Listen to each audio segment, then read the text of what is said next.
자, 지금 교재 다시 앞으로 89쪽 돌아와서 재고자산입니다. 재고자산의 종류에는 원재료, 상품, 제공품, 반제품, 제품, 미착품 등이 있습니다. 그래서 여기서 중요한 것은 이에 취득 원가를 구하는 것입니다. 자, 취득 원가는 상품 원재료 같은 경우 매입 가액에 매입 운반비, 하역료 등의 취득 관련 부대 비용을 더하고 애누리, 환출, 할인액은 빼주는 방식으로 구하게 됩니다. 역시 이제 제품과 제공품은 직접 재료비, 직접 노무비, 제조 간접비를 더해서 제조 원가를 구해줄 수 있다라는 거 참고해서 알아두시기 바랍니다. 지금 더 중요한 것은 상품 매매에 관한 등식입니다. 등식들 꼭 외워두시고 이에 대한 문제가 많이 출제되오니 역시 많이 봐주시기 바랍니다. 그 다음은 이제 3번 기말 재고자산에 포함될 항목입니다. 간혹가다 출제될 가능성이 있으므로 각각 한번 읽어보겠습니다.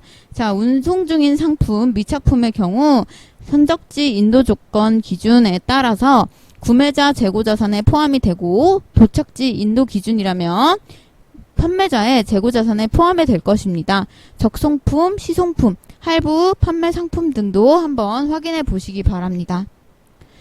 그 다음 더 중요한 건 수량 결정 방법과 단가 결정 방법입니다. 이는 다음 중 단가 결정 방법이 아닌 것은 혹은 수량 결정 방법이 아닌 것은 이라는 식으로 문제가 출제될 수 있으므로 꼭 한번 읽어보시기 바랍니다. 그리고 단가 결정 방법에서 이 선입선출법이라던가 후입선출법, 총평균법, 이동평균법에 대한 공식들을 알고 있어야 합니다. 특히 선입선출법과 후입선출법 잘 봐주시기 바랍니다. 92쪽으로 넘어가겠습니다. 그래서 단가 상호 비교 방법이 있는데 인플레이션, 물가 상승을 가정하에 기말재고액과 당기순이익은 선입선출법의 경우 가장 많이 크게 계상이 되고 매출 원가의 경우 선입선출법이 가장 작다고 합니다. 이에 관한 문제도 출제가 되므로 잘 봐주시기 바랍니다. 그 다음 재고자산 감모손실과 재고자산 평가손실입니다. 재고자산 감모손실은 이제 원가성이 있는 경우와 원가성이 없는 경우로 나눠지는데 원가성이 있는 경우에는 매출원가로 처리하고 원가성이 없는 경우에는 영업의 비용으로 처리하게 됩니다.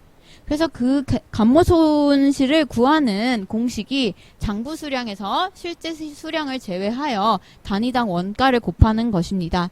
이 공식 꼭 알아두시기 바랍니다. 감모손실 관련해서 최근에 출제가 되었습니다. 그 다음은 평가손실입니다. 평가손실은 기말의 보수주의에 따른 저가법, 순실현 가능가치로 평가할 때 재고자산의 시가인 순실현 가능가치보다 장부가액이 하락한 경우 매출 원가에 가산하게 됩니다. 따라서 재고자산 평가손실은 취득원가 빼기 시가, 그래서 취득 단가 빼기 순실현 가능가치 혹은 시가 곱하기 실제 수량이라는 거 필기해 두시기 바랍니다. 책에 나와 있지 않은 내용이므로 뒤에 있는 공식 한 번 더 필기해 주세요. 자, 그래서 예제 문제 한번 풀어보도록 하겠습니다. 첫 번째 예제입니다. 자, 자료를 기초로 종목별로 저가법을 적용할 때 기말에 보고될 재고자산 평가손실은 이렇게 되어 있습니다. 자, 저가법에 따라서 이 평가손실을 구하기 위해서는 취득 원가와 순실현 가능가치를 비교해 주기로 하였습니다. 자, 저가법은 더 낮은 금액을 구해주는 거겠죠. 자, 지금 A 품목 같은 경우 어떤 걸로 이제 처리가 될까요? 네, 맞습니다. 지금 순실현 가능가치가 더 작음으로 순실현 가능가치가 더 작음으로 A는 다음에 해당할 것입니다. 그리고 B 품목 같은 경우는 지금 취득 원가가 더 작은 것을 볼 수 있습니다. 그리고 마지막 C 품목은 48,000원으로 순실현 가능가치가 더 작음을 볼 수 있습니다. 따라서 그 차액은 각 1,000원과 그리고 2,000원이므로 이 둘을 더한 금액 3,000원이 바로 재고자산 평가 손실이 된다는 거 알아두시기 바랍니다. 다음 예제 2번입니다. 상품 장부상 재고 수량은 400개이나 실제로는 이제 380개가 인 것으로 판명이 되었다. 개당 400원이고 시가가 390원일 경우 감모손실과 평가손실은 얼마인가 이렇게 되어 있습니다. 자, 감모손실의 경우 구할 때 장부에서 실제 수량을 빼고 곱하기 이제 개당 원가라고 했습니다. 그것도 취득 원가입니다. 따라서 이제 20 곱하기 자 400원이므로 정답은 이제 8,000원이 감모손실이 될 것이다 라고 알 수 있습니다. 그러나 상품 이제 평가손실의 경우 실제 재고 수량 380개 곱하기 이제 개당 취득 원가 빼기 시장 가격 혹은 순실현 가능 가치이므로 자, 요 금액은 3,800원이 될 것입니다. 자, 이렇게 감모손실과 평가손실 헷갈리지 말고 우리 구할 수 있어야 합니다. 그렇다면 재고자산과 관련된 문제 한번 해결해 보도록 하겠습니다. 113페이지입니다. 자, 6번 보겠습니다. 재고자산에 속하지 않는 것은 이라고 되어 있습니다. 정답은 몇 번일까요? 네, 맞습니다. 선적지 인도 조건인 미착 상품입니다. 자, 선적지 인도 조건 아까 잠깐 이제 등장을 하였습니다. 재고자산에 속하지 않는 것 설명할 때 이제 배웠었는데 그 부분 읽어보면서 참고하시기 바랍니다.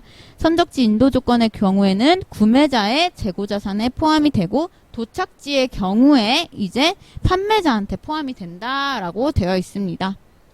그 다음 7번입니다. 자, 이제 일반적인 물량 흐름과 일치하지 않지만 수익과 비용 대응의 원칙에 부합되는 평가 방법은입니다. 자, 정답은 4번 후입선출법입니다. 참고로 이렇게 수익과 비용 대응 원칙에 부합하는 것은 후입선출법이다 라는 거 알아두시기 바랍니다. 다음은 이제 8번입니다. 다음 자료에 의하면 기말재고는 얼마인가 입니다. 자, 그래서 한번 구해보도록 하겠습니다. 자, 일단 기초 재고자산이 10만원입니다. 그리고 단기 총 매입액이 90만원으로 나와 있죠. 그 다음에 이제 매입 애누리와 환출, 할인이 이제 둘이 합쳐서 보니 6만원이 됩니다. 그 다음에 이제 단기 출고 원가가 있으므로 이에 따라서 한번 구해주도록 하겠습니다. 자, 지금 일단 단기 출고 원가가 매출 원가이므로 60만원일 거고 그 다음에 기초가 10만원이라고 하였습니다. 그리고 단기 순매입액을 그럼 구해준다면 우리 금액이 90만원에서 6만원을 뺀 나머지 금액 84만원이 될 것입니다. 거기서 우리 기말 재고를 빼줘야 이 60만원인 단기 출고 원가가 나오게 되겠죠. 따라서 이 기말 재고의 금액은 정답 1번이 될 것입니다. 이런 식으로 문제 풀어줄 수 있어야 합니다. 다음 문제 넘어가도록 하겠습니다. 9번 다음 재고자산 평가에 관한 설명으로 옳지 않은 것은 입니다. 정답은 1번입니다. 재고 원가에 가산한다 라고 하였습니다. 10번 자산의 취득 가격에 대한 회계 처리로서 옳지 않은 것은 입니다. 정답은 1번입니다. 원재료를 구입할 때 용달을 이용하였다면 이 용달료는 취득 원가에 가산해 주어야겠죠. 93쪽 투자자산의 유가증권을 이제 보도록 하겠습니다. 첫 번째는 매도가능증권입니다. 매도가능증권이 가장 출제 가능성이 높으므로 잘 보시기 바랍니다. 단기매매증권, 만기보유증권 및 지분법 적용 투자주식으로 분류될 수 없는 채무 및 지분증권을 매도가능증권이라고 합니다. 이에 취득원가는 매입가액의 취득 부대 비용을 더하여서 이제 구할 수 있습니다.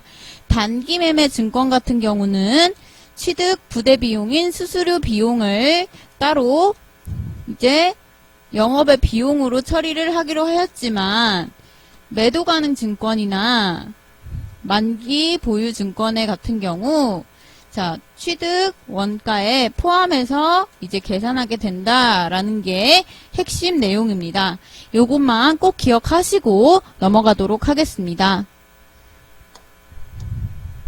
그래서 투자자산에는 94쪽에 다양한 종류들이 있는데요. 한 번씩 정의 읽어보시기 바랍니다. 장기금융상품, 장기투자자산, 장기대여금, 그리고 장기성 매출채권, 투자부동산이 있습니다. 이 중에서 투자부동산이란 고유의 영업활동과는 전혀 관련이 없고, 이제 투자의 목적으로 비영업용으로 소유하는 토지, 건물 및 기타 부동산을 의미합니다. 95쪽 이제 유형자산을 보도록 하겠습니다. 유형자산에는 토지, 건물, 구축물, 기계장치, 차량 운반구, 비품, 건설 중인 자산 등이 있다라고 하였습니다. 그래서 중요한 것은 유형자산 취득 원가의 결정입니다. 취득 원가의 경우 처음에 구입한 순수한 구입가액에 취득 시 부대 비용을 더해주고, 혹시나 이제 매입 할인된 바가 있다면 이를 빼주는 방식으로 구해줍니다. 유형자산 취득 원가와 관련된 문제가 나왔으니 참고로 풀어보시기 바랍니다.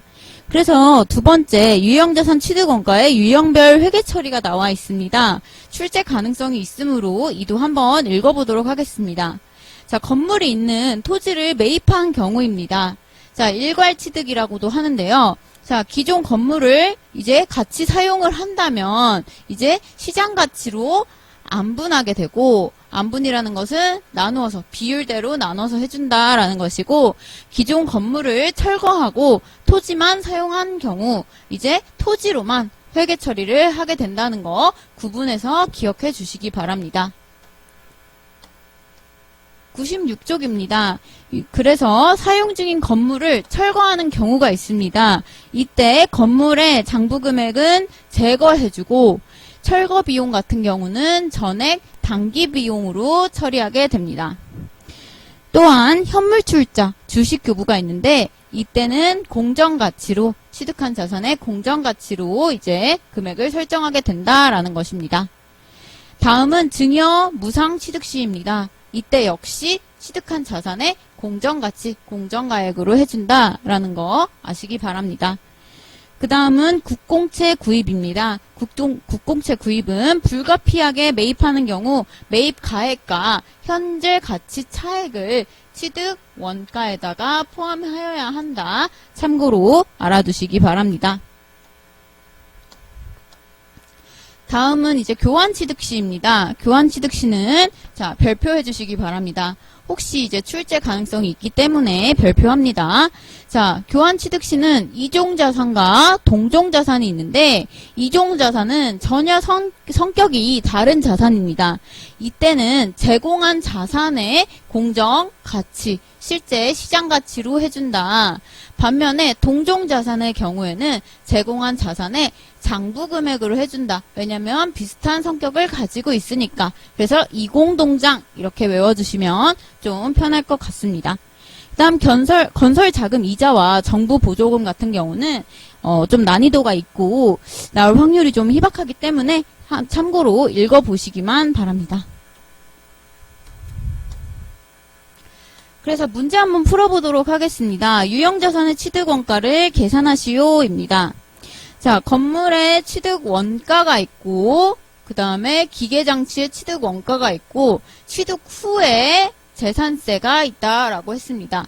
그 다음은 건물 취득세, 기계장치 설치 비용, 그 다음 매입 할인액이 있다라고 합니다. 그럼 건물과 기계장치를 한번 따로따로 일단 구해보도록 하겠습니다. 건물의 경우 취득 원가가 일단 500만 원이 있었고, 그 다음에 취득세가 30만 원. 자, 얘는 이제 취득 부대 비용이 되겠죠. 그런데 건물 취득을 한 후에 재산세는 이제 취득 후이므로 세금과 공과라는 계정 과목으로 처리를 하게 됩니다. 따라서 이는 포함하지 않습니다. 그 다음 건물에 매입 할인액, 건물을 매입하면서 할인을 해줬다. 따라서 10만원을 제외해줍니다. 그래서 건물은 결국 520만원이라는 거 구할 수 있습니다. 다음은 이제 기계장치입니다. 기계장치 취득 원가가 300만원이고 이를 취득하기 위해서 설치 비용이 들었는데 설치 비용이 10만원이다. 따라서 정답은 310만원이 될 것입니다. 그렇다면 다 합친 유형자산의 취득 원가는 총 이제 830만원이 되겠죠. 자, 정답은 830만원이라는 거 계산하고 넘어가셔야 합니다. 다음은 자본적 지출과 수익적 지출을 보도록 하겠습니다. 자본적 지출 옆에다가 필기하도록 합니다. 해당 유형자산으로 처리한다 라는 게 이제 자본적 지출의 핵심이고 수익적 지출의 경우 단기 비용으로 자 예를 들면 수선비라는 계정 과목으로 처리한다 라는 것이 핵심입니다. 그래서 생산성을 증대시키거나 내용 연수를 연장한다던가 원가 절감이나 품질 향상, 가치 증대를 하면은 이제 자본적 지출이라 하고 이는 해당 유형 자산으로 처리한다 라는 것이고 수익적 지출 같은 경우는 그냥 유지 보수 정도입니다. 그래서 부품을 교체하거나 벽 도장, 이거는 벽을 다시 색칠하는 거죠. 아파트 이제 색칠. 그 다음에 자산의 효율적인 운전 조건을 유지하기 위한 지출과 원상 회복, 그리고 또 유지라는 단어 보이죠? 이런 소액의 지출 같은 경우는 우리 비용 처리하게 된다라는 거 알아두시고 넘어가겠습니다. 다음은 유형자산의 감가상각입니다. 감가상각비 결정 요소는 취득 원가, 내용 연수, 잔존 가치 이렇게 세 가지 요소가 있다라는 거 알아두시기 바랍니다. 그래서 감가상각 방법이 여러 가지 방법이 있는데 이 중에서 정액법, 정률법 잘 봐주시기 바랍니다. 나머지는 이제 문제를 풀면서 혹시나 출제가 된다면 보도록 하겠습니다. 자, 정액법의 경우에는 균등하게 이제 감가상각이 되는 경우로서 구하는 공식이 이제 취득 원가에다가 잔존 가치를 빼고 이를 내용 연수로 나누어 주는 것입니다. 이렇게 하면 매년 같은 감가상각비가 나오게 되겠죠. 그런데 이제 정률법 같은 경우는 정률이라는 것을 사용해서 감가상각비를 구해주는 것인데 취득 원가에 감가상각 누계, 지금까지 감가상각한 것을 빼고 여기다가 상각률 혹은 정률을 곱해주는 것입니다. 자, 나머지 이중채권법과 연수합계법, 생산량 비례법이 있는데 각각의 공식 알아두시기 바랍니다. 자, 그래서 뒷장으로 넘어가도록 하겠습니다. 뒷장에 이제 유형자산 감가상각에 대한 문제가 나와 있습니다. 문제 한번 풀어보도록 하겠습니다. 자, 주회계는 2017년 1월에 취득한 취득원가 이제 1000만원, 잔존가치 100만원, 내용연수 10년인 차량 운반구를 정액법으로 감가상각하고 있다. 이때 2020년 말 결산 후 재무상태표에 기입되는 차량 운반구의 장부가액이 얼마인가 라고 했습니다. 그리고 단 유형자산의 감가상각은 매년 말 결산일 연 1회만 실시하는 것으로 가정한다 라고 되어 있습니다. 그렇다면 17년도 그리고 18년도 그리고 19년도 쭉 1년 1년 감가상각을 하고 있었을 거고 그 다음에 20년 말이라고 했으니 20년도 것까지 계산을 해준 감가상각비를 다 빼주면 자 차량 운반구의 장부 금액이 되겠죠. 따라서 취득원가에서 잔존가치를 뺀 금액 자 1000만원에서 100만원을 뺀 후에 이를 10년으로 나누어 주면 1년에 이제 90만원씩 감가상각이 되는 것을 알 수 있습니다. 따라서 17년도에도 90만원, 18년도에도 90만원, 19년도에도 90, 이때도 90 이렇게 해서 총 360만원이 감가상각 누계액이 되겠죠. 이를 감누. 그러므로 원래 이제 취득 원가에서 지금까지의 감가상각 누계액을 빼준다면 남은 640만원이 장부 가액이 될 것입니다. 이를 잘 기억해 두시기 바랍니다. 그 다음 두 번째 문제는 여러 가지 방법이 나와 있는데 이 중에서 생산량 비례법과 연수합계법은 각자 책에서 확인해 보시고 이 두 가지만 한번 구해 보도록 하겠습니다.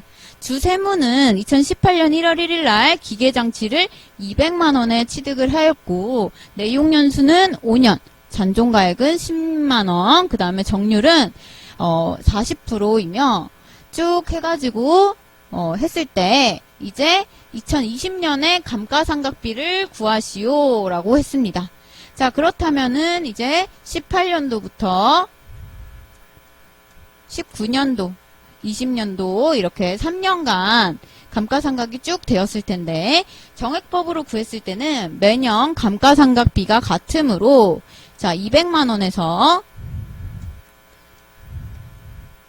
단순하게 이제 빼기 잔존가치 나누기 5년만 해주면 될 것입니다. 그렇기 때문에 정액법으로 계산한 감가상각비는 38만원이 됩니다. 하지만 정률법의 경우에는 자 200만원에서 첫 해는 감가상각 이제 누계액이 없겠죠. 따라서 그냥 40%를 먼저 곱해줍니다. 자 40%는 0.4겠죠. 따라서 18년도 감가상각비는 80만원이 됩니다. 그 다음에 19년도는 이 200만원에 80만원을 빼줘야 합니다. 따라서 120만원에다가 곱하기 0.4 해주면은 우리 금액이 48만원이 될 것입니다. 그 다음 마지막 이 나머지 잔액에서 또 48만원을 제외해주면은 금액이 이제 2만원에다가